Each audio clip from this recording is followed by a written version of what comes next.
We'll start recording. Okay. I got the feeling, both in terms of I got the feeling that last week's discussion was a bit of a struggle.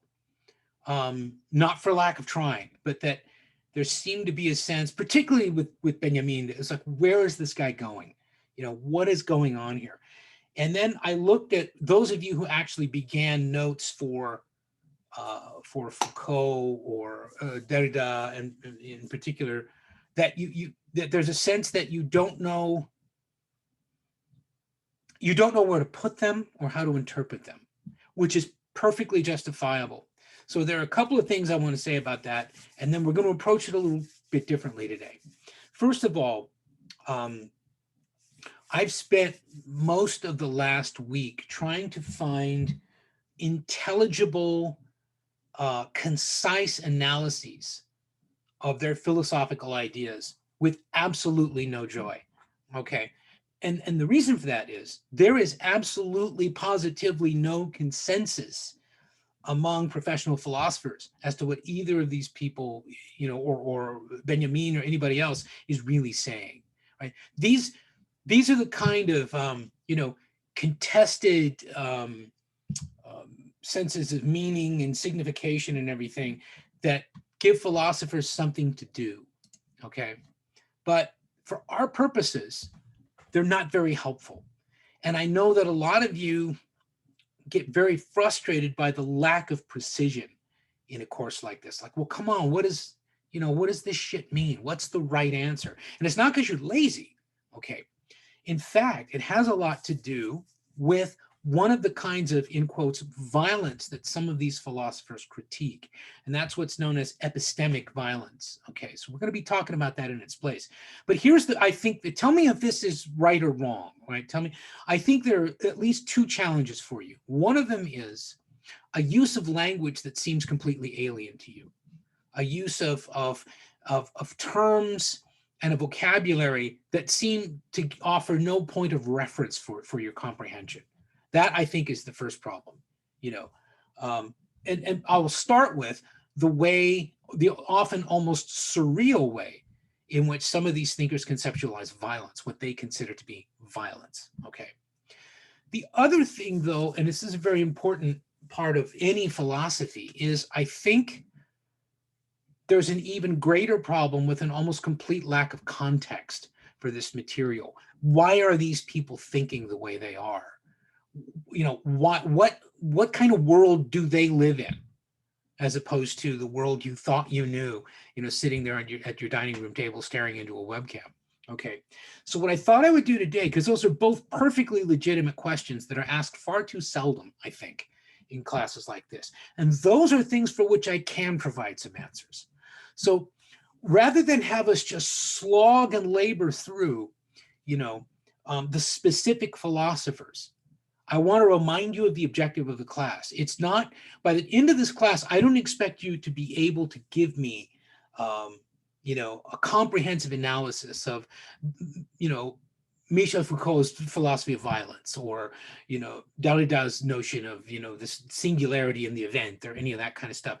That kind of specificity is not important at this level of analysis. If you were a philosophy major, if you were thinking of going into graduate school to pursue some sort of philosophy or theory degree, then, you would be taking a whole sequence of courses like this. But we don't have that luxury, because for most of you, there has been no sequence leading up to this course. So I'm going to imagine that for most of you, this is your first look at most of these thinkers, particularly once we get past Machiavelli and Locke and Hobbes and the people you even encountered to some degree in PS 201, right? Yeah, Quinn, I'm sorry, I didn't see you had your hand up.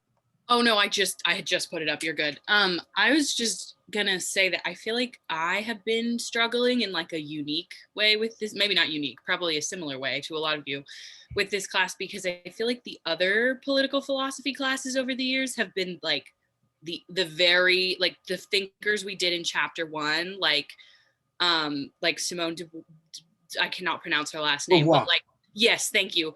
And Machiavelli and John Locke and like all of and so when I started the textbook, I was like, oh my gosh, like I know what we're doing. I have the groundwork. And then as soon as it switched to people I've never heard of, it's been like, it went from being something where I was like, oh, like this is something that I have a tangible grasp on to now it's like, I really have been struggling with the reading. And it makes it hard because I like to talk, but like I don't feel like I have anything beneficial to say. So that's where I'm struggling with the understanding stuff with some of the more complex thinkers. Okay. Yeah, I mean that's pretty much what the sort of the sense of the room that I'm getting.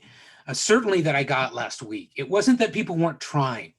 It was that thing of God, like I mean, Walter Benjamin is an interesting fellow, and he did a lot of interesting critical analysis.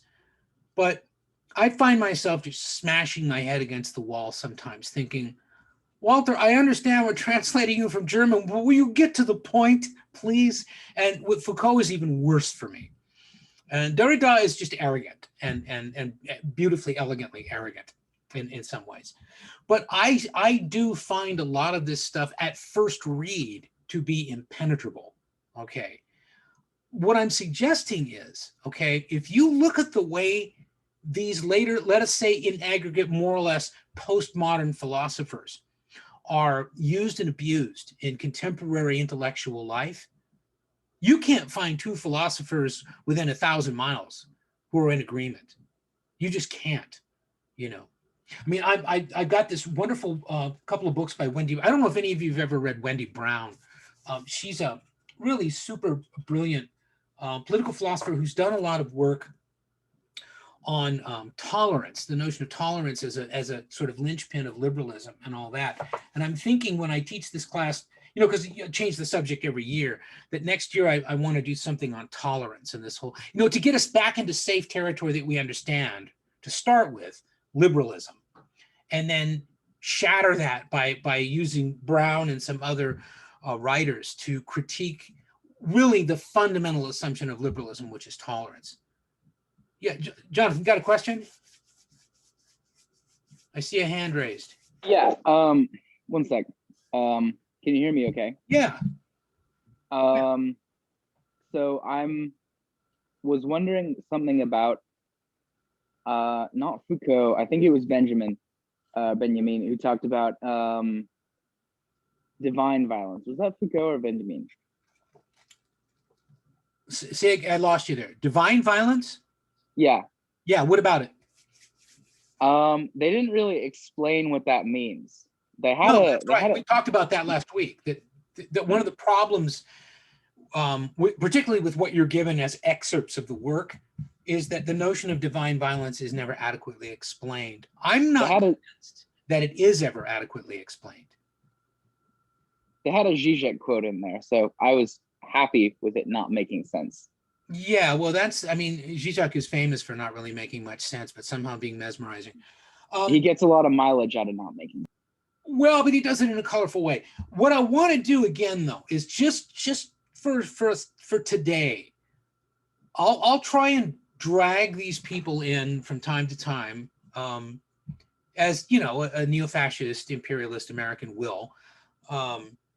But I want to see, first of all, if we can't get a better sense of the kind of environment within which this thinking developed. Okay, and this is the downside of an American higher education system that has abandoned a commitment to history, among other things.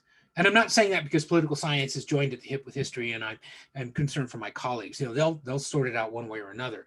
But if I would suggest to you that a much better grasp of history would unlock a lot of what these particular intellectuals are trying to say. Okay, never mind that we don't have any language skills, including a mastery of our own language. We also don't have the historical background that is ready to grasp. And this is the danger of thinking that so-called smart devices can just cover for us. They can't. This class should be a classic example of how that thinking is completely bankrupt. Okay. But I think that Quinn raises a legitimate concern, and that I intended this class to walk you off that plank of familiarity. Okay. It's just that about the third time I read the book, I thought, boy, they're going to go right into the ocean. And if I'm not careful, they're going to drown in all this stuff about, divine violence and, this nonsense. And so let me see if I can start with concepts that might be a little more familiar and then build out from there by way of framing a contextual environment within which some of these ideas might become more useful to you. Again, I want to really make this point. I don't care if you remember which philosopher said what. What I care about for you is, are there ideas here that you can grab and run with that might make the world make more sense to you? If you can't remember whose idea they are, I mean, it's not like you're going to get, accused of plagiarism or something, right? When you're just trying to figure out the world. So the first thing is that when we think about the thinkers with whom most of you are more familiar, most of them are pre-Enlightenment thinkers, okay? I think that's safe to say.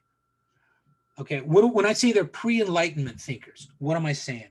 That you should know. This should not be strange to you. What's the Enlightenment? Sometimes that period called the Age of Reason. Hobbes, Locke, Montesquieu, all those I'm not sorts of asking people. for names. I'm asking what the period of time was. When that 17th, 18th century? Yes, 17th, Okay. 18th century. And what characterizes that notion of enlightenment or the age of reason? This is really important for understanding why, for example, Hobbes and Locke in particular, and everybody after Locke, was writing the way they were writing. And why Machiavelli sounds nothing like Locke, who sounds nothing like, Aristotle.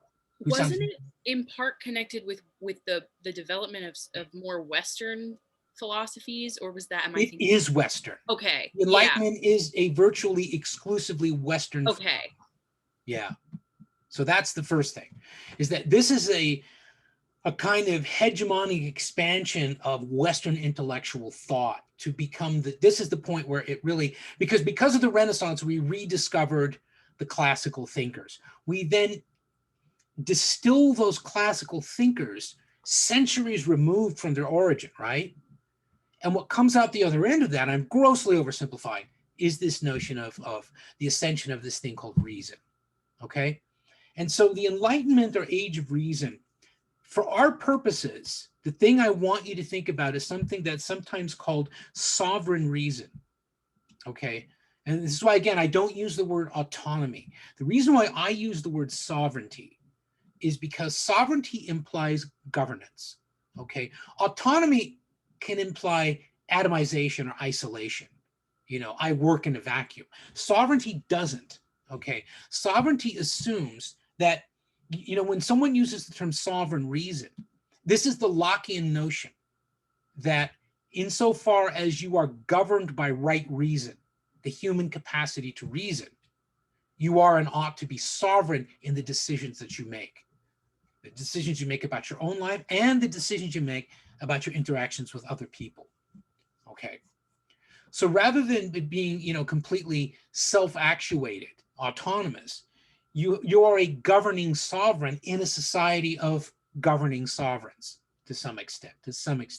Okay. So the question is what's going on that gradually over centuries leads us through this age of reason and then yields the kind of thinking that we get, especially the kind of thinking that we get after the Second World War, okay? One of them is the rise, along with sovereign reason, of the concept of individual liberty, because you keep looking as hard as you want, and you tell me where prior to John Locke, really, you find a philosophy, the core of which appears to be individual liberty. And I don't think you're going to find it. The reason for that, it wasn't considered relevant or important. That was private life. Private life was a completely different affair. Okay. Most people had little or no private property. People tended to live in smaller settlements. Remember that the notion of Athens and the standard of that, of a self-governing sovereign city-state, was 30,000 people. Okay. I mean, that's half the size of Medford. Okay. We're not talking about cities of millions of people. Okay. All right. So that's part of it. But this notion of liberty, the individual liberty, is paired with the concept of discovery. That is, what we're doing is we're moving away from the hegemonic position of the church, right? And the receiving of wisdom as an article of faith, okay? And what we're substituting for that, and this takes centuries. It starts with elites and then it ultimately trickles down through the expansion of literacy to the masses.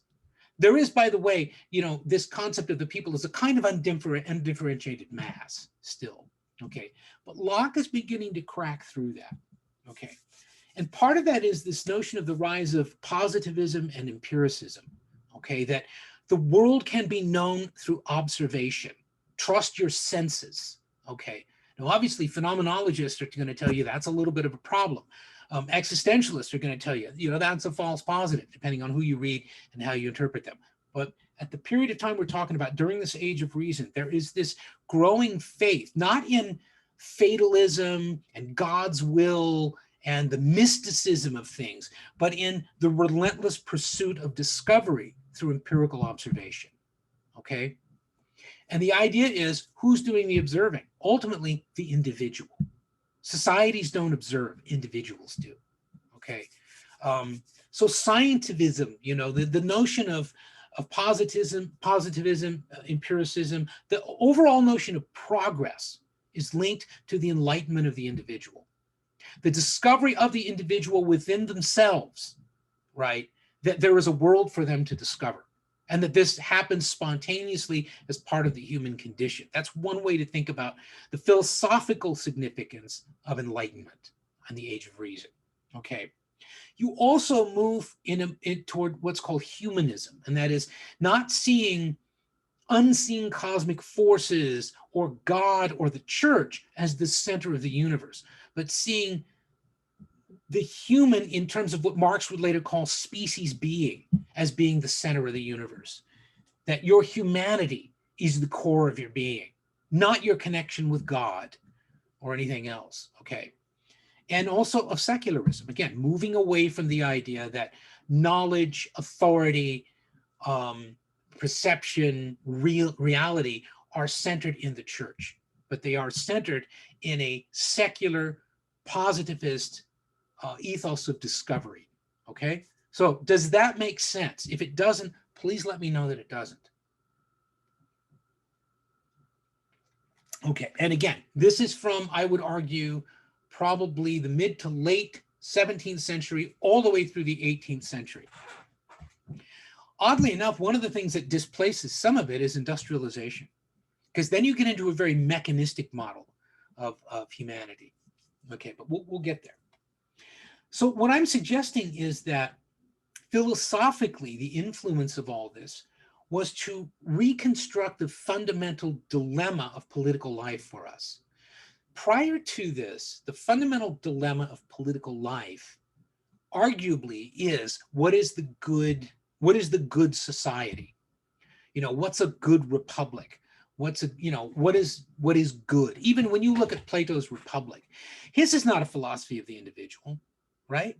His is a philosophy of justice in a healthy city. So the question is, what makes a healthy city? Even Aristotle rejects many of the assumptions of Plato, is still grounded in fundamentally a social environment. For Aristotle, the highest realization of human potential is public life, political life, okay?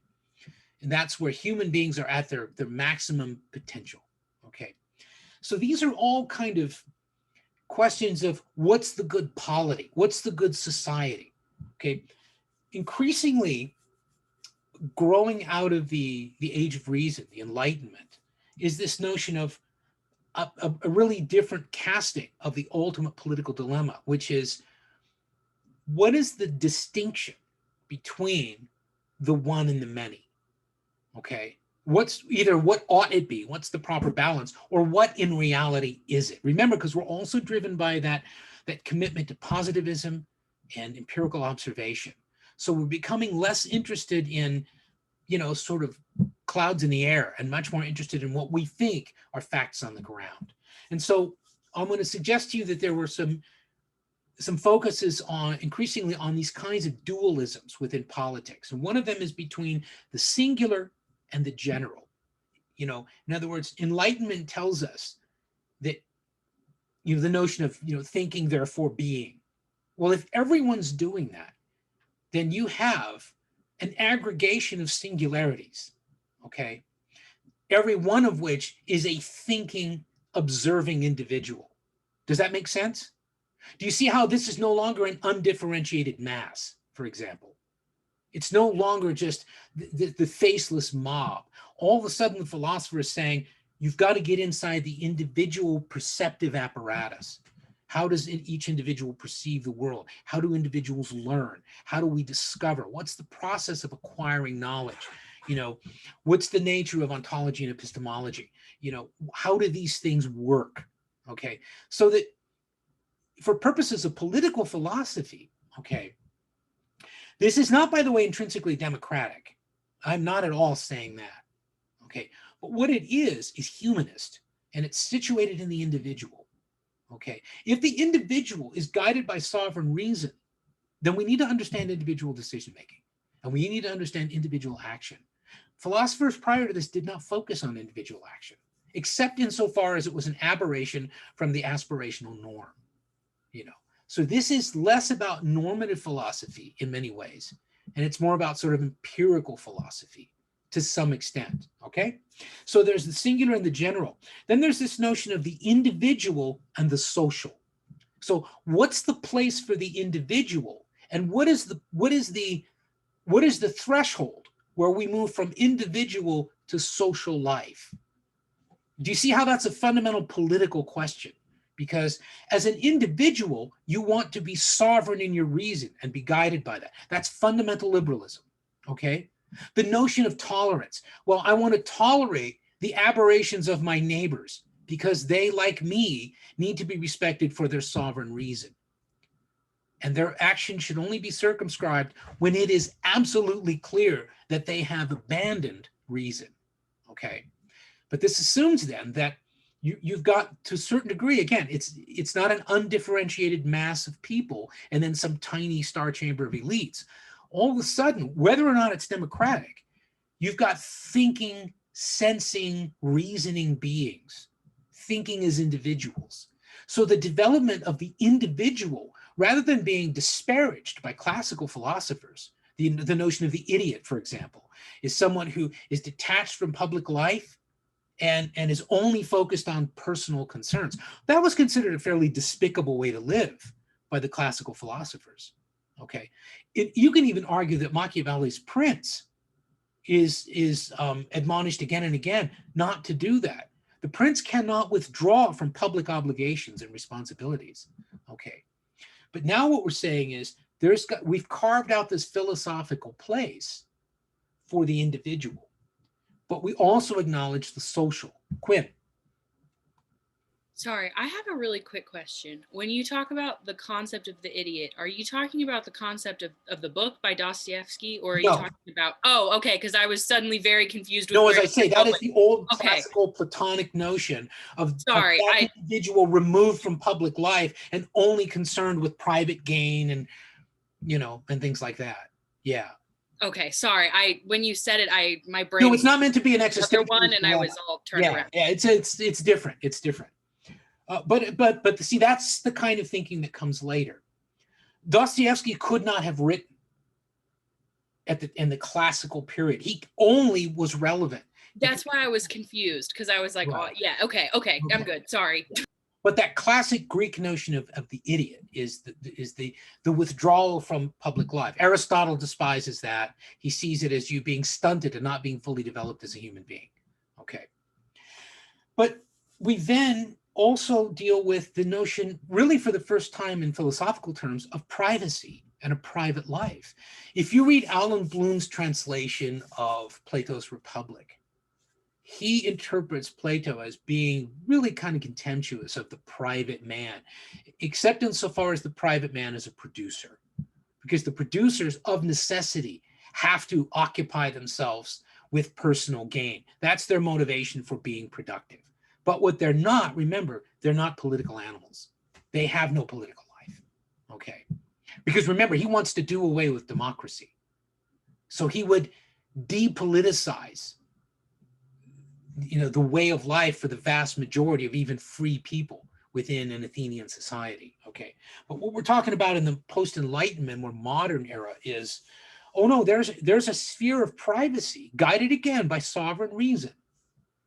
There is a realm that increasingly we would come to call civil society, which is a society that is bounded by law, but within which individuals are free to associate, to buy and sell, to enter into contract and obligation, to reward and punish up to an extraordinary degree. Okay. And again, it's not so much about democracy because it's looked at as personal and private life. That's why, because a lot of people get very confused and they think, well, you can't have liberalism unless you have democracy. Yes, of course you can. Now, Jonathan, you had a virtual hand up, and then Quinn.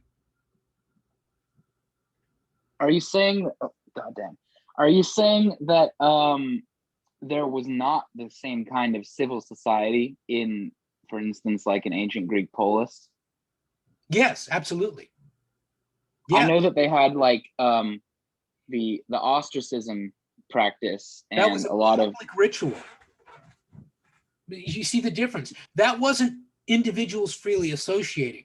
That was a stratified, institutionalized public ritual.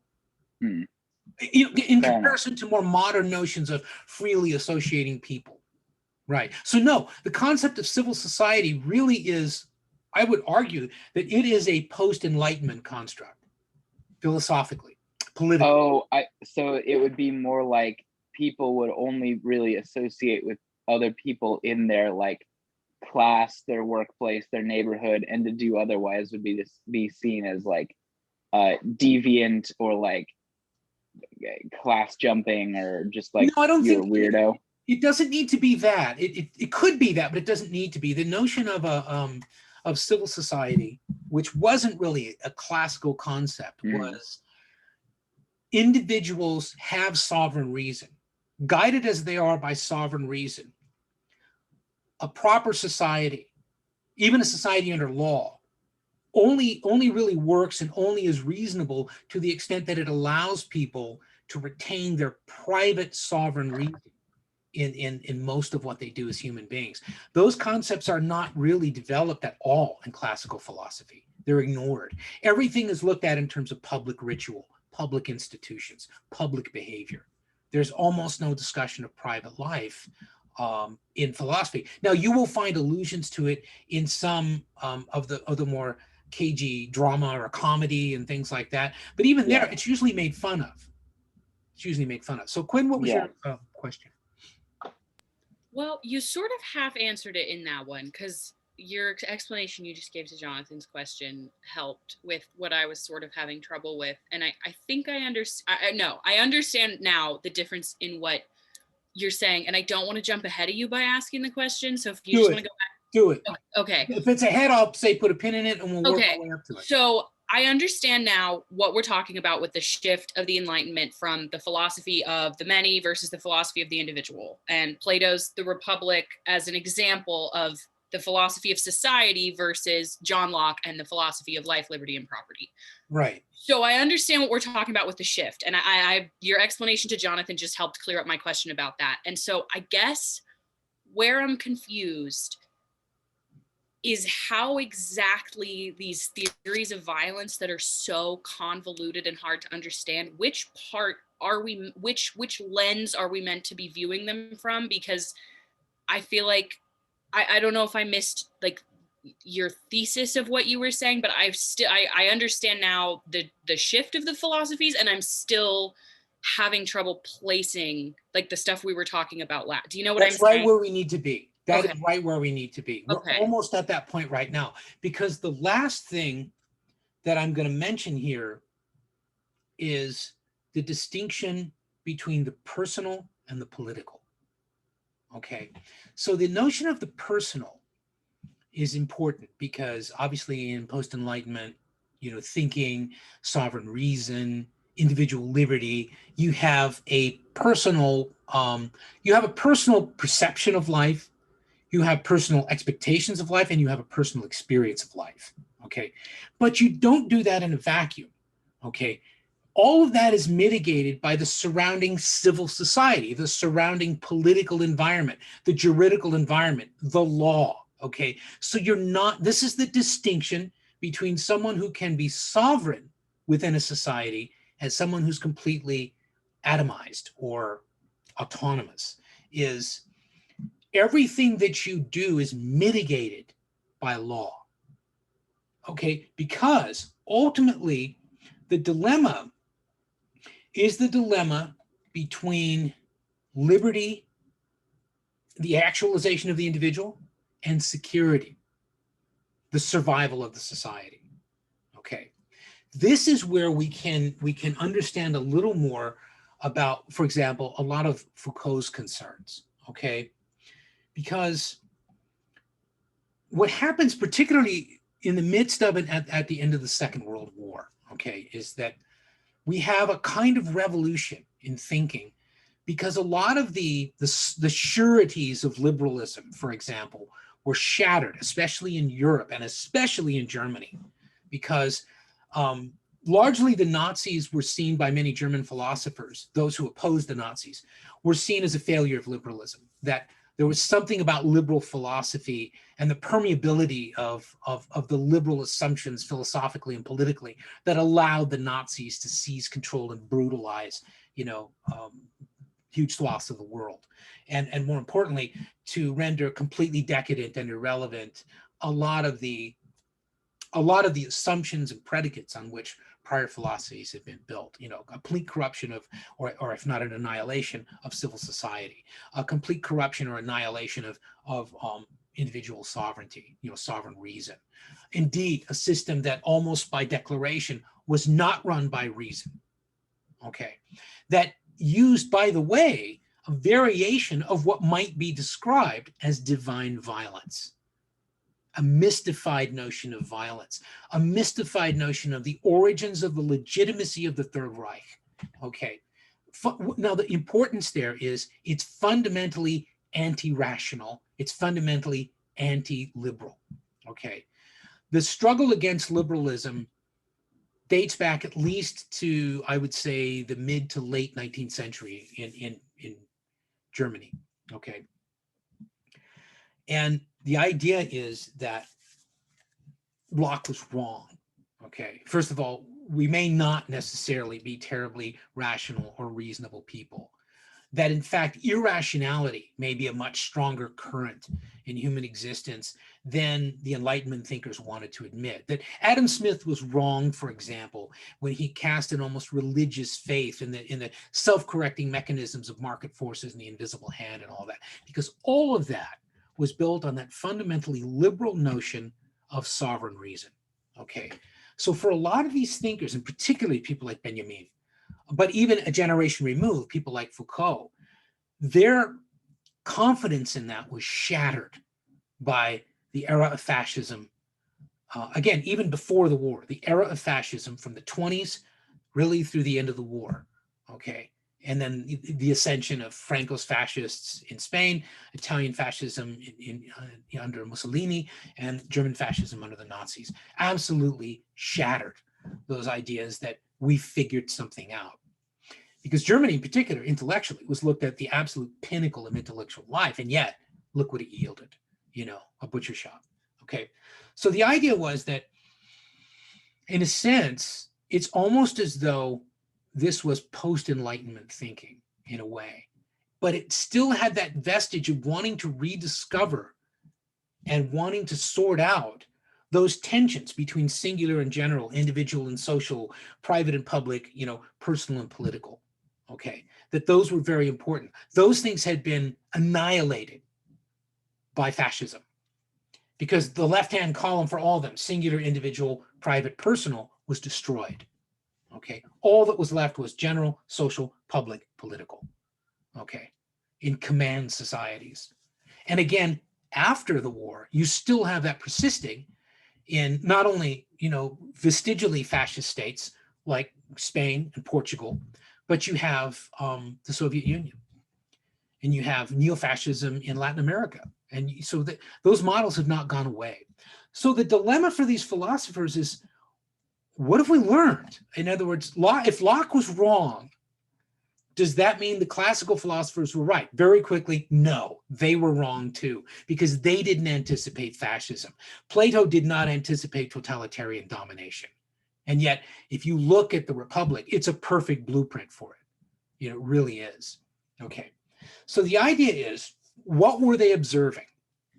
And this would have been from, say, the mid-19th into the mid-20th century. One of them was the consolidation of the central bureaucratic state.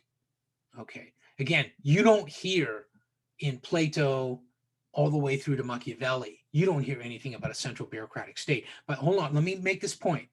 By the time you get to Locke, the notion of a central bureaucratic state is inconceivable and fundamentally irrational. And yet, by 1945, the central bureaucratic state is running every industrial society in the world. Okay, so now, Quinn, what's your question? Yeah, when you say central bureaucratic state, could I take that to be the same sort of global state system that we talk about in terrorism when viewing, like in the terrorism class? Is that the same concept? Yes. Okay. Just as you're looking at individuals as opposed to societies, in the international system of states, you can focus on individual bureaucratic central states and the capacity they have to dominate and control their own people. So remember what? Let me try this real quick. Remember when Hannah Arendt complains and she says one of the fundamental problems of the political philosophy of her time is the persistence with which mostly men, right, insist on equating politics with control. That politics is merely a system of domination, a system of control. The reason why she's complaining about that, the reason why she says it's bankrupt, is because that kind of control for her actually annihilates politics as a possibility. In other words, the state simply assumes all authoritative power. That means that society functionally is depoliticized. Okay, that's her concern. That the expanding of the state capacity for violence compels the depoliticization of society. It strips people within society and group interests within society of any of the political leverage they need to advance their own interests and participate in the political exchange process. Okay. And if that is generated by a strong central state, bureaucratic authoritarianism is one of the phrases for that, then if you're a philosopher, you have to figure out, well, where do we put the individual in a bureaucratic authoritarian state or a fascist state or a totalitarian state like the Soviet Union? Where's the individual there? Is there sovereign reason still at work there? Is it merely obscured by the state? If it isn't, then where is it? Totally controlled by violence. Okay, so this is where the concept of violence evolves dramatically from merely the institutions and processes of physical coercion, all right, to the idea of shaping your very perception of the world. Totalitarianism is epistemic violence, the control of knowledge. That's the ultimate control for a lot of these thinkers, because control of knowledge is control of perception. Control of perception is control of reality. Okay, you see how that need not be physical. It need not involve secret police. It need not certainly involve death squads or any of that kind of stuff. It can be done through public education. It can be done through surveillance. Okay, but this is control of knowledge, in addition to other things. That is looked at by Foucault as fundamentally violent. Okay, now, Jonathan, do you have your hand up? Yeah. I feel like there was a lot of stuff that I wanted to ask about, but I also kind of didn't want to interrupt. I'll circle back in an email if I remember it. Okay. Before we get talking about, or as we rather get talking about Foucault, something I wanted to add is, well, first of all, is Foucault modernist or postmodernist? I would argue he's postmodernist. Great. That's what I thought. I'd heard from some podcast somewhere a quote attributed to Foucault that he, and I found this really cool, that he is a, quote, archaeologist of the shadows. That's sort of his deal. And this is what I thought was cool about his approach and examination of violence, was that he was, like you said about if Locke and company were wrong, you know, what do we take away from that? And specifically the stuff that he talked about, the re-examining like the prison system and how the cage, and it's not like meant to actually help people. No, it's not meant to edify people, but rather to just be an expression of the state's power. Okay, that is of central importance, and it might help us to address what I think Quinn's concern is. Let's look at that. Now, again, never mind that this is Foucault, because Foucault was not the first to think this way, and he's not the only person to think this way. He's not the only person, right? Even his intellectual project, he's sometimes described as the archaeology of knowledge. And that is, it's essentially a historical notion of how knowledge is acquired and evolves and things like that. It's interesting, but it's not original to him. But it doesn't sound nearly as cool as the archaeology of the shadows. Well, nothing sounds cooler than shadow, you know. I mean, okay, but you know, he did smoke cigarettes and he did shave his head. So, you know, but the idea here is, let me see if I can connect this back to where I was, because I'm afraid we're going to lose context. And if we lose context, in other words, if I can't set you down in this environment I'm trying to create for you, these ideas are not going to stick. They might make sense in the minute that we're talking, but 20 minutes after this class, they're going to evaporate like steam. Okay, so that's why I'm trying to be, I mean, I've actually done something I never do, and I've written a few notes, you know, just a little diagram. Okay, because it's important for me that you find ways to make these ideas tangible enough that they latch on, right? So given Foucault's concern with the prison system, for example, this is part of that expansion of what I refer to it as the permanent bureaucratic state, okay? The central state where you make public and or political things that used to be private and personal, okay? And you don't just do that through physical coercive violence, that Weberian notion of the monopoly of coercive violence. What Foucault is concerned about, and many of the thinkers of the sort of post-fascist philosophical schools of thought, is the capacity of the state through institutions of nominally jurisprudence and justice actually to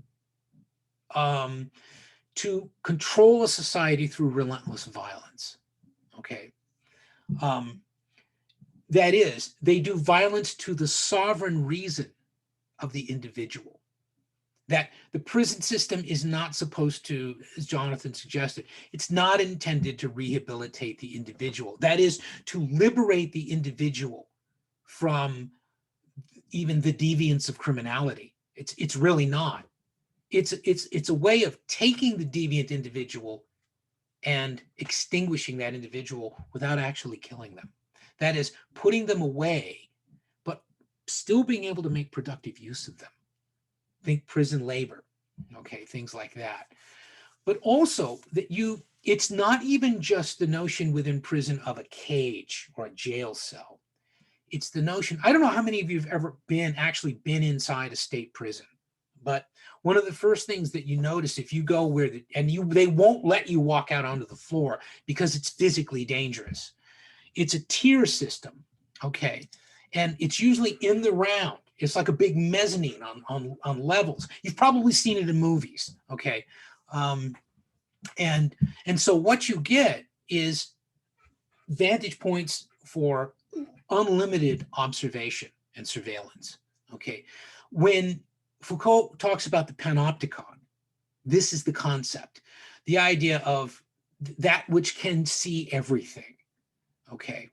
To the extent that the state sees everything, it can, given that it has a monopoly of coercive violence, it can control everything, okay? Where then is the individual in a surveillance society, in a society of incarceration? So this is where Foucault talks a lot about the importance of the state's control over the body. Okay. So when you get in there and some of that stuff doesn't make sense, okay, there are a couple of things that might help you. The first of them is when you imprison someone, you're exercising state control over their body. Suddenly, they can't, not only can they not go where they want to go, okay, they can't dress the way they want to dress. They can't eat what they want to eat or not eat if they don't want to eat. They can't behave with respect to their body in ways that are not allowed by that institution of incarceration. So they have no sovereignty or freedom within their own bodies. Okay.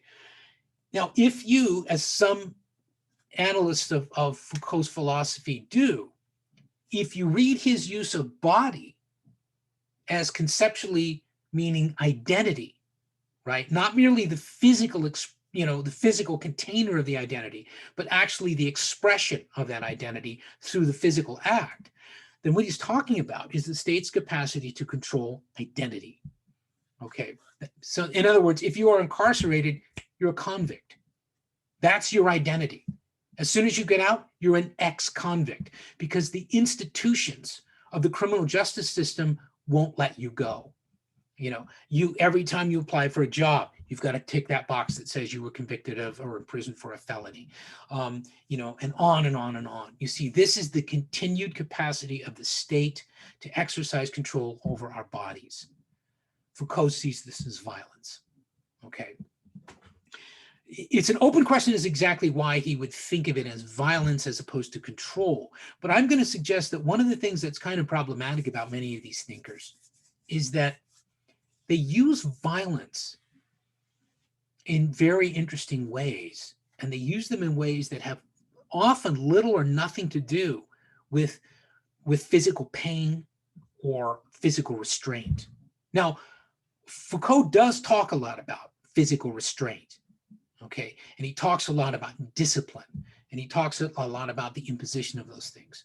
But for example, think of this in sort of post-fascist, postmodern philosophical terms. A relatively, innocuous thing, if you think about it, which we're all going through right now. I mean, I think it was Rachel asked me earlier today about, getting my second shot, okay? Now, Foucault could and did argue that programs of vaccination are programs of state control over the body. And here's why. First of all, it is now required for me to continue to do my job to the satisfaction of my employer, the state, right? I have to submit to the injection into my body of, an alien substance, okay? I mean, it sounds really science fiction. Foucault would say, if he had a sense of humor, which he didn't, yeah, it is. It's like a bad science fiction horror film. Except, what it is for the greater public good. Do you see how this ties back then to the ultimate political dilemma, which is liberty or security? In other words, if you reject the vaccine or you don't want to wear a mask, often the argument is, I have a right not to do that. That's the insistence on the sovereign reason of liberty. Okay? Am I making sense? That's a classic liberal argument. The response to that is post-liberal, which is you have an obligation to the security of society. And that is the response that you hear. Now, that has been further politicized in partisan terms by the opportunism, disproportionately, I would argue in this case, of Republicans, but Democrats as well. It has been politicized in partisan terms as the acceptance or rejection of reality. The reality is that we're in the midst of a pandemic and that there's one way out, and that way out is science. Okay, that way out is progress. Do you see how that harkens back to that classic liberal Enlightenment notion of empiricism, positivism, progress, better living through chemistry, whatever it is, okay? And yet it takes on a postmodern architecture in Foucauldian terms because it's instituted within the state. through its apparatus of coercive violence. Okay? So I'm trying to argue like Foucault. I'm not trying to convince you of this. I'm trying to explain this is Foucault, this is what's going on in his head. Okay. The same thing holds true for sexuality. Okay. To the extent, if you think about this, why does the state have to sanction a marriage? Why is that an action of the state? Which means, by the way, it has nothing to do with your personal feelings. Do you see how you've taken the personal and private and you've institutionalized it as the public and political? So what Foucault or other postmodern thinkers might argue is that you have politicized it violently. You have wrenched it out of the proper realm of sovereign reason and privacy, okay, and personal choice, right? And you've made of it an affair of the state. But why? Why? What does the state have to do with marriage? They sort of always have, like for tax Well, no, reasons. they haven't. No, they haven't, because there haven't always been states. Fair enough. Well, even in pre-state societies, you'd probably have to pay some special tax to the church. No. Not necessarily. No, I mean, now you might have to have a marriage that was sanctioned by ritual. Okay, that is, there's always a public component, a social component of private action. This gets us back, and Jonathan, I'm not saying you're wrong. I'm saying let's walk through this carefully. Okay, that is, this gets us back to that dilemma of political philosophy. What's the threshold beyond which the individual crosses into the social or the collective? Well, marriage is one of those institutions. Okay, but the important thing to note is why. Part of it is what Jonathan started to suggest. Part of it is the sanctity of property. That goes, by the way, all the way back to the Bible. But here's the mistake a lot of thinkers make, that at the time the Bible, and we're talking a period of hundreds of years, ultimately, at the time that those things were written, everyone on the planet lived the same way, which we know they didn't. Okay, we know that's not true. Okay, and we know that the church was, and I think this is maybe, Jonathan, what you meant. At that time, the church was the state. There was no modern state. There were the permanent bureaucracy, and it was a permanent bureaucracy of the church. And the only way to transform society was to transform the church. Okay, there was no, by the way, at this period of time, there was no real concept of revolution. It was inconceivable. Okay. Yeah, the state was 20 flea-ridden, illiterate dudes with swords and horses. The church had... Go back farther than that. Go back to Egypt. I mean, go back to the hegemony of the priest caste or whatever it is. It's the same thing. Go back to Persia and you have a certain construction of the state. And these things are all really interesting. But then you go to nomadic societies, and the notions of ritual and marriage and things like that were decided in different ways. But they all tended to involve, where there was a notion of property, they involved the exchange of property. Okay. But the difference between that and the modern bureaucratic state, and then Rachel, I'll get to you, is these things were sorted out in society as personal matters. Yes, you had to hew to the accepted public ritual of things, right?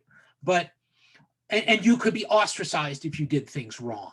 Okay. So they weren't completely personalized, but there was no clear stratification where you thought, okay, no, this is your private life and you can do what you want as sovereign reasoning individuals, but this is the public obligation. You have to pay a marriage license fee, and the state has to give you a stamp, and you have to get a blood test depending on what state you're in and stuff like that. Rachel. Yeah, I think it's also because in a lot of different societies, the concept of marriage hasn't always been out of a place of love. It's not like we really love each other and want to spend the rest of our life together.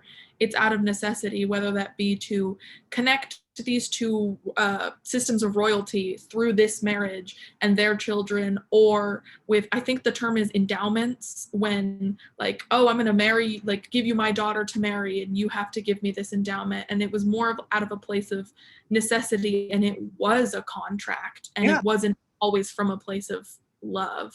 That's right. In fact, the modern notion of romantic love is indeed modern. it's, there's nothing in ancient historical writings that really captures it. I mean, go through the scriptures and try and find a coherent narrative that's really about what we recognize as, personal devotion, romantic love, things like that. It's always somehow different from that. And the idea is that the modern state now is the permanent bureaucratic apparatus that is, it's not done by elders, or it's not done through sacred ritual. It's done through secular bureaucratic process. Okay. For Foucault and a lot of the postmodern thinkers, this is the arrogation of that authority and the control over those bodies by the state, saying you want to live together and have children and do all this kind of stuff and be recognized as legal for, as Jonathan suggested, tax purposes and passing on of property and the management of children and all that kind of stuff. You can't do it without the permission of the state. That is the state's control over personal life. If beyond that you take, say, sexuality, okay, and you decide that beyond a relatively narrow bandwidth of expression, every other embodiment of sexuality is a crime. That's the ultimate power of the state over your body. Okay, this is important because well within my lifetime, in most states, by the time when I was a child, for example, in pretty much any state in the country, this nominally free country, this liberal democracy, right? Every state had something like anti-sodomy laws and stuff like that, where two people, consenting adults, go home, decide to have sex their own way, and the state can say you're under arrest. Okay, this is the state controlling your body. This is the state making political and then sanctioning as just through the just application of law, criminalizing sovereign personal behavior. It didn't even matter consenting adults or not. It was wrong. It was, in quotes, deviant. It was whatever it was illegal. We're going to say the same thing in another few years about the sanctions against pot or whatever, that's the state's control over your body. It really is. The idea that, if you're in certain countries, like you can legally drink when you're 18, if you're in the United States now, it's usually 21. That's the state's control over your body. Okay. And again, it is in that sense relatively arbitrary that the people concede to it is in fact evidence that the state is controlling. And the notion, Rachel, let me finish that point, it is because the state also exercises a kind of epistemic violence or structural violence that reinforces these things by interpreting how you perceive the world and how you're allowed to articulate the world. It sounds silly now, but I remember being in middle school, being disgusted with the war in Vietnam. I guess I was a freshman in high school, but maybe I was in 8th grade. Anyway, and refusing to stand for the national anthem. Okay. And at that time, the administration still had the legal authority to use corporal punishment. Okay. And so I was like taken away and told this and this and this. And the vice principal was going to hit me with a stick. And I said, if you hit me with that, I'm going to take it away from you. And then I was going to get arrested. That's how silly that was. That's power over your body. When a school teacher can hit you, because the school teacher is an embodiment of the sovereign power of the state, not of the sovereign reason of the individual. Does that distinction make sense? Holy shit. Yeah. Okay. So yeah, things have changed. Every time you think you got it tough, yes, you do in different ways, but you as a generation are demanding a commitment to that notion of sovereign reason that my generation, a little bit younger than you, was systematically denied. And yet it's the same country under essentially the same body of law. I'm sorry, Rachel, I made you wait a long time. Apologize. That's okay.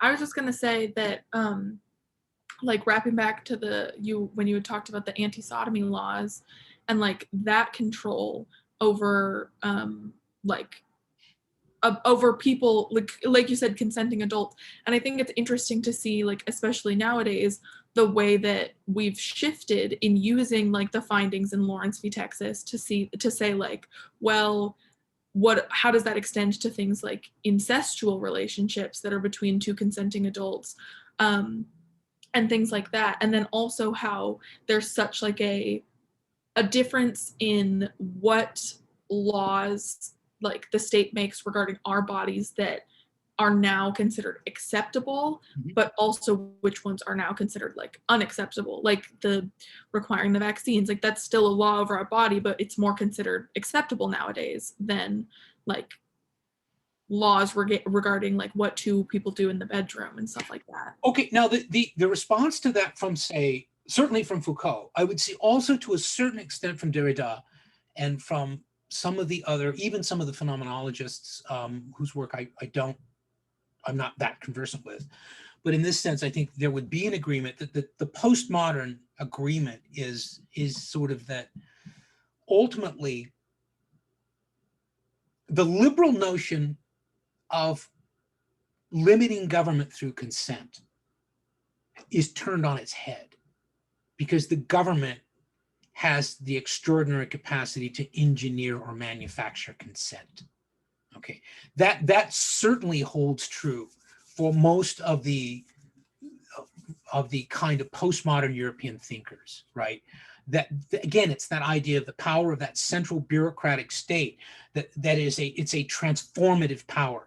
The state is the only locus of the kind of power necessary to transform a society, and it does that not only by exercising physical coercion or even juridical coercion over us. This is the law to which mean, but also by using sort of kind of epistemic coercion, right? You learn in school to respect the police and not to question them. And you learn in school, you go in and, like cast, I don't know if they still do that. I don't think they do, but it used to always be the case that there'd be a photograph of, usually it was George Washington, Abraham Lincoln, and the current president. Okay. In fact, I remember vividly after Kennedy was assassinated and Johnson became president, there was a whole argument between two teachers at my school. I was a little kid, right? It was 1963. Okay. Over whether or not to put Lyndon Johnson's picture up because it was somebody who hated Lyndon Johnson. Okay. But it was that important because it was part of that epistemic control, that control over knowledge.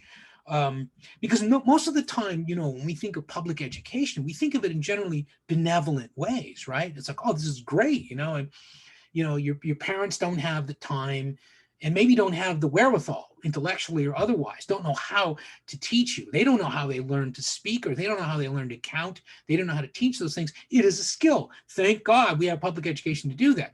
What people like Foucault will say, even Derrida, some of the other critiques of education will say is, that's an exercise in state control.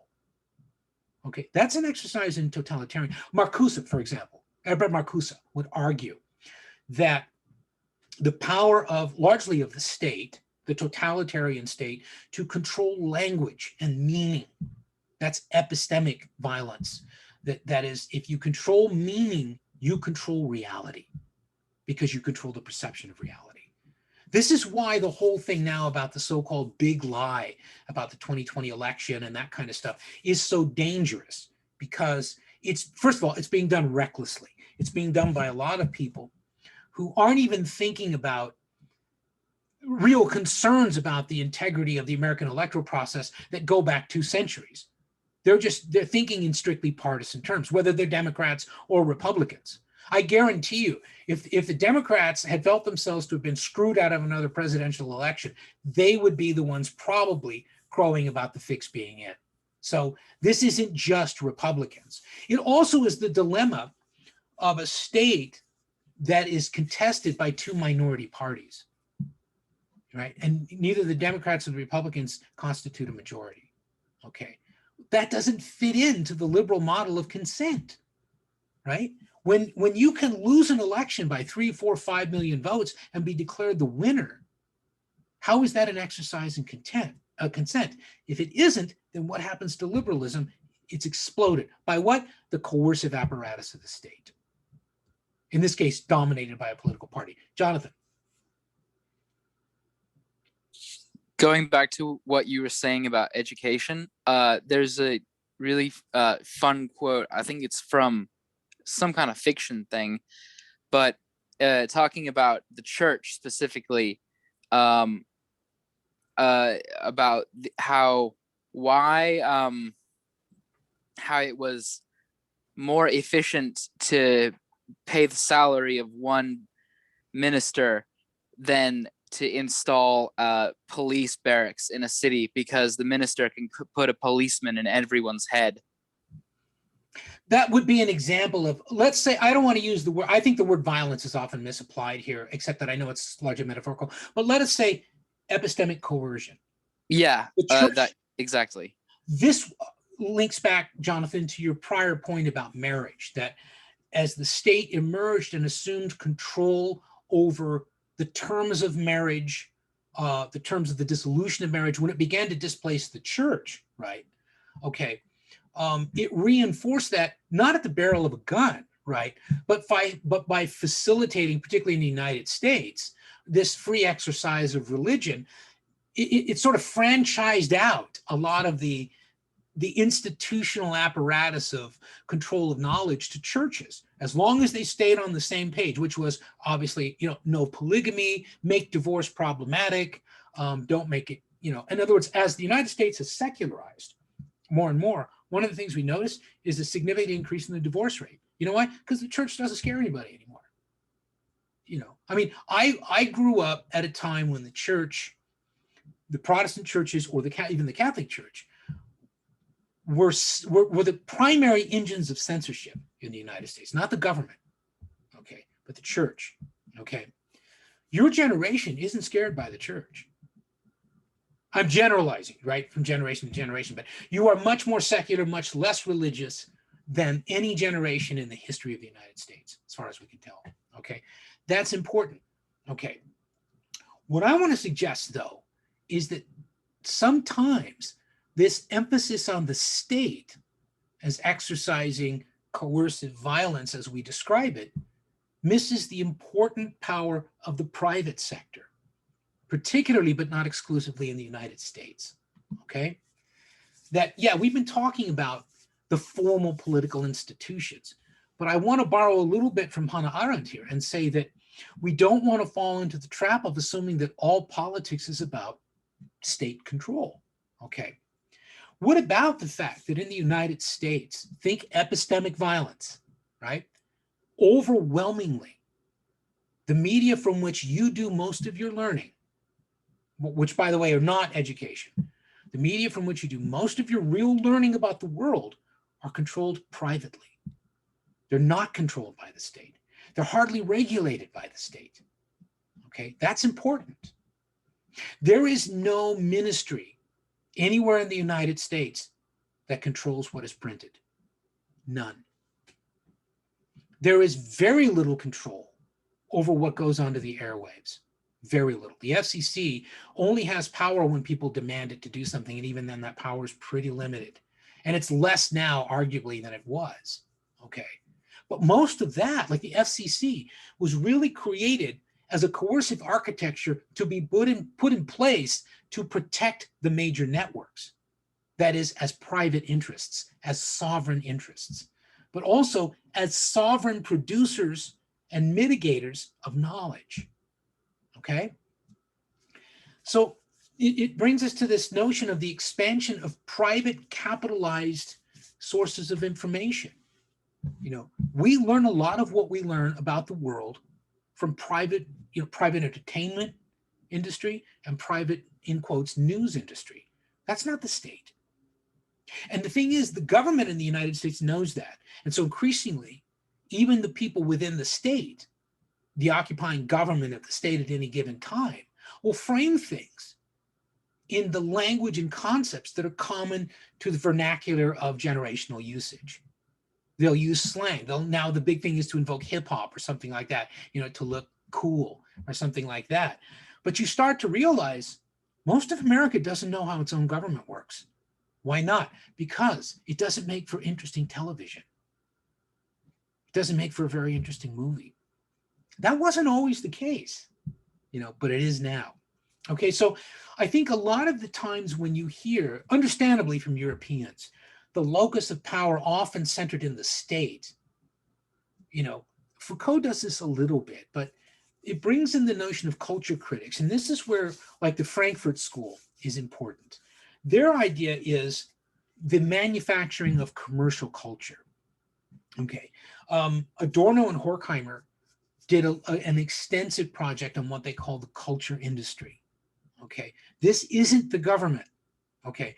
But it's important as an instrument of hegemonic control, that notion of epistemic coercion. Okay.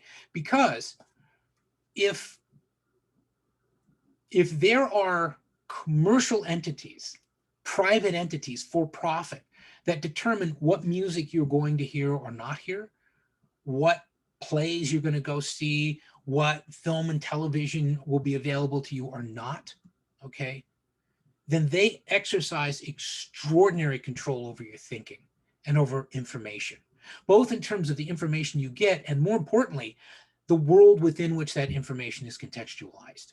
Okay, you don't learn that from education. You learn that from entertainment. Okay, think about the extraordinary violence that people watch routinely every Sunday in football and the occasional Monday and Thursday. All right, there's no way that violence is legal, except it's sanctioned by private regulatory bodies, the National Football League, whatever. Boxing, I'm guilty as charged. I watched a lot of boxing. Okay, I just watched a super middleweight fight recently, where there's two pretty talented fighters. If the guy I bet with would pay me, I would have made a big chunk of money too. But people I bet with never pay me. Anyway, one guy was hit so hard that it shattered the orbit of his eye. Okay. He went back to his corner. He finished the round, went back to his corner, and thought for a second about continuing. Okay. I don't know how many of you have ever been in a really violent fight or been around them. It's like watching dinosaurs in the tar pits. It's horrific.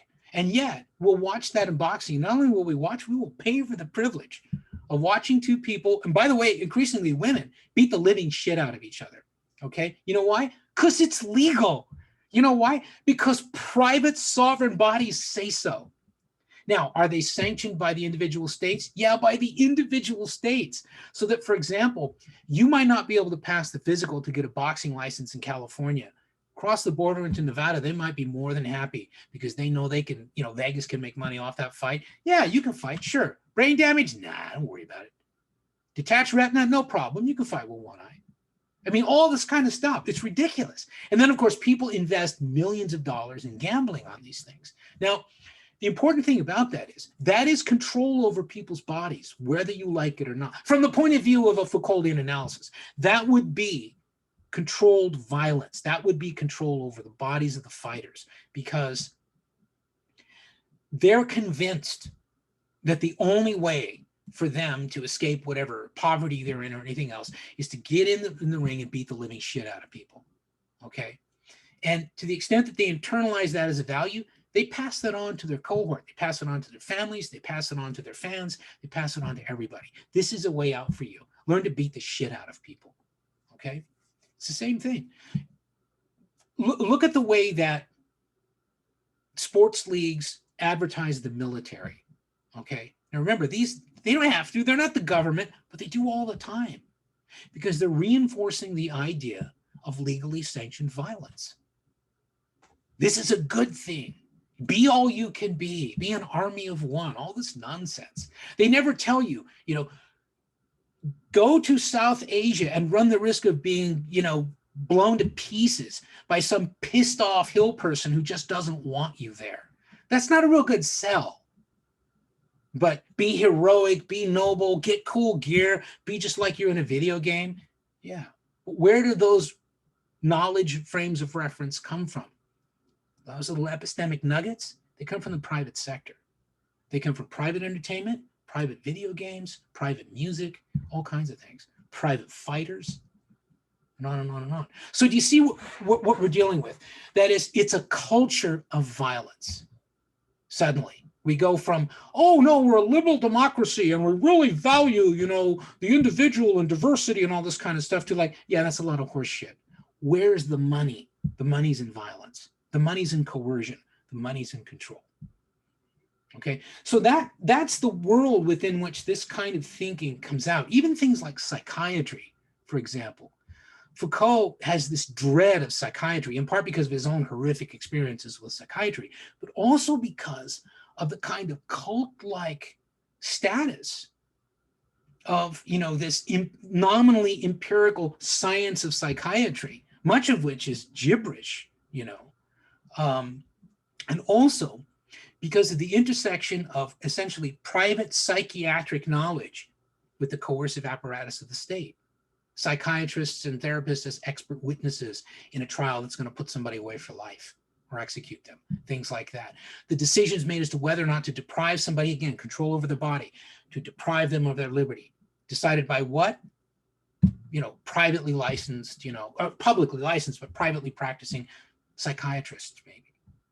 So you have, in other words, you have the blurring of the authoritative distinction between state and private, but you have them in this nexus of coercive power.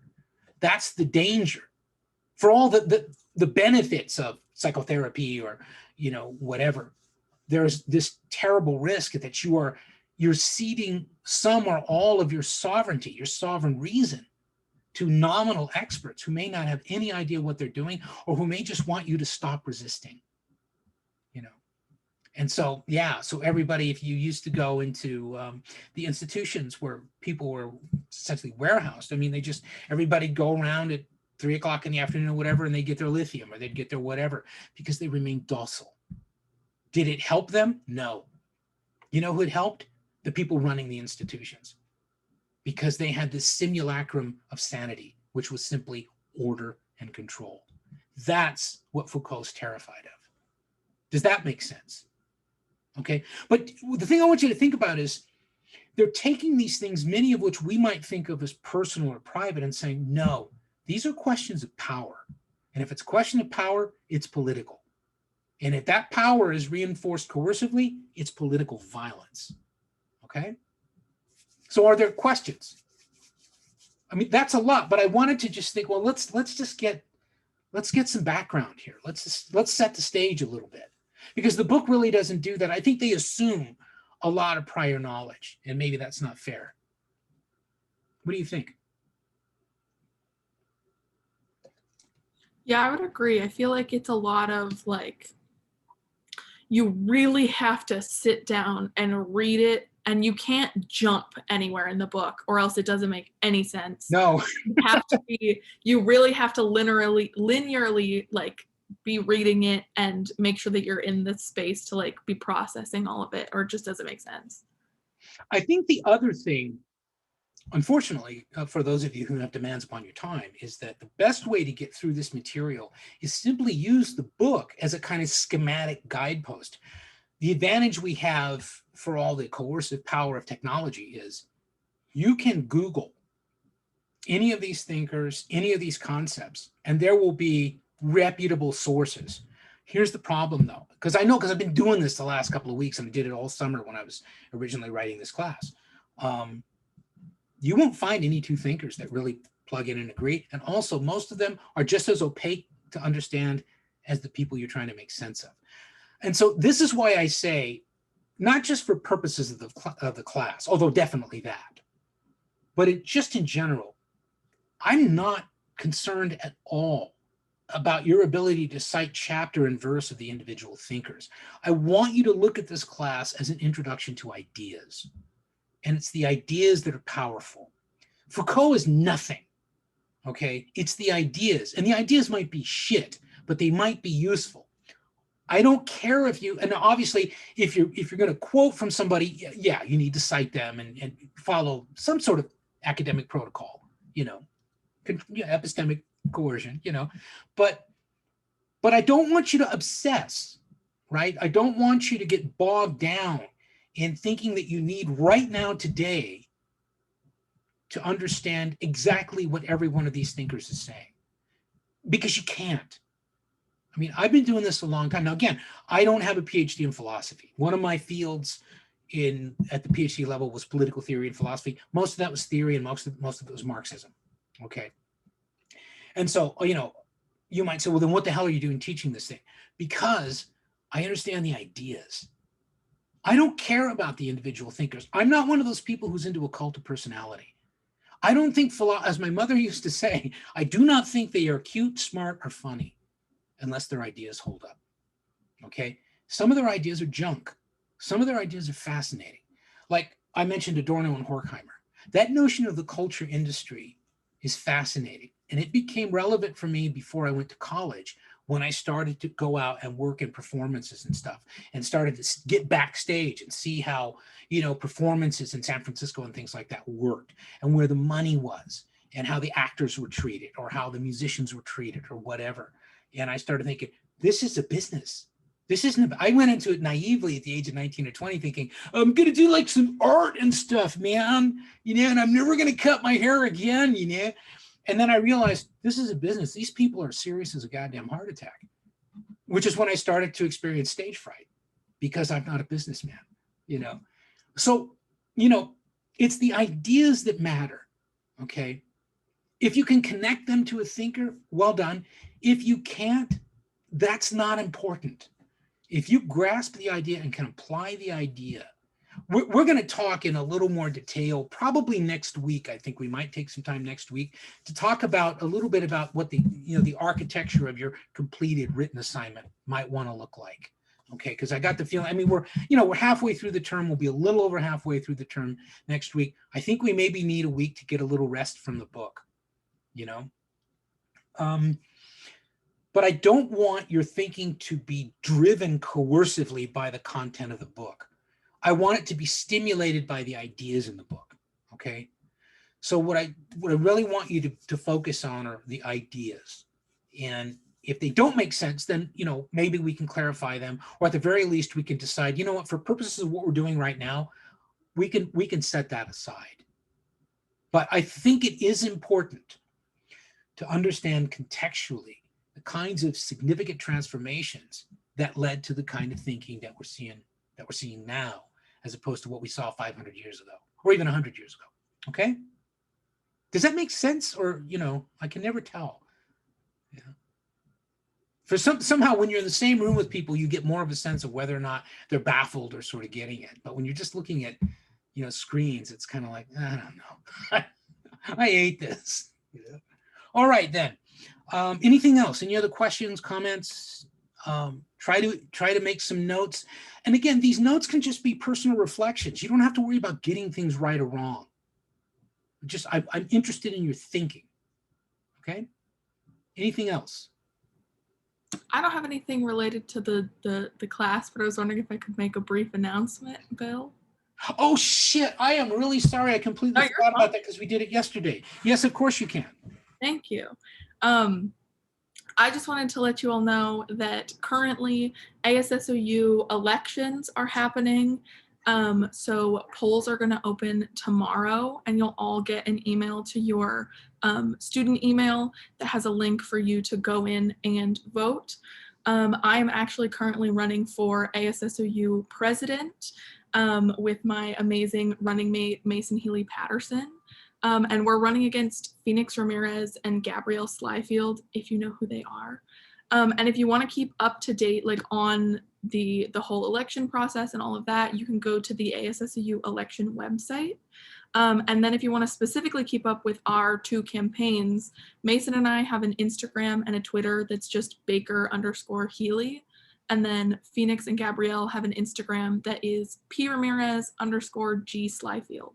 And you guys can check those out and make sure you vote, because you want to have your voice heard and who's going to be the next student body president. Otherwise, there will be this coercive apparatus of the ASSOU state that will just crush you. That is literally what happened this year when the ASSOU president resigned. That's the exact situation. As soon as I said that, I thought, I wish I hadn't said that. That's what happens when you think you're being funny and then you realize you're making a point you didn't want to make. And I'm going to just say, I wish I hadn't said that. Notice I'm not apologizing. I'm just going to say, I wish I hadn't said that. I wish I wasn't laughing right now because it's probably not funny. But yeah, actually, no, but the notion of ASSOU, I mean, for several years when I was here, I worked sort of as a shadow government with whoever was in ASSOU. And I think at some point they just decided he doesn't know what the fuck he's talking about. And so they stopped coming and talking to me. But it is important. And it is, if nothing else, again, think of it in terms of sort of epistemic liberty, right? You're learning how to beat the system or how to control the system or how to influence the system in a way where the stakes are relatively low, but also you're talking about in ASSOU, you know, a consolidated institutional apparatus that exercises some discretionary control over a not inconsiderable budget of your money. And so it is, I will agree, it's very important that you make an informed choice as to how you vote, but also that you do vote. I would agree with that. Unfortunately, the turnout in those elections is usually disturbingly low. So maybe we can, it's really hard to do it online, but hopefully we can put the lie to that. Yeah, I'm sorry. I should have remembered to do that at the beginning of class. And I was so locked into this thing of thinking, God, I got to give them some context. And I just completely forgot that you wanted to do that. That's okay. All right. Anything else before I cut you loose for the weekend? All right. I plan on being presumably sick as a dog tomorrow, but unless I'm really sick as a dog, I'll be around if anybody, you know, like my regular office hour and stuff like that, if you have questions. But other than that, I guess I will see you this time next week. And I think what we'll do is take a considerable portion of next week's meeting to talk about the written assignment and to talk about examples of how you might want to do that. Does that make sense?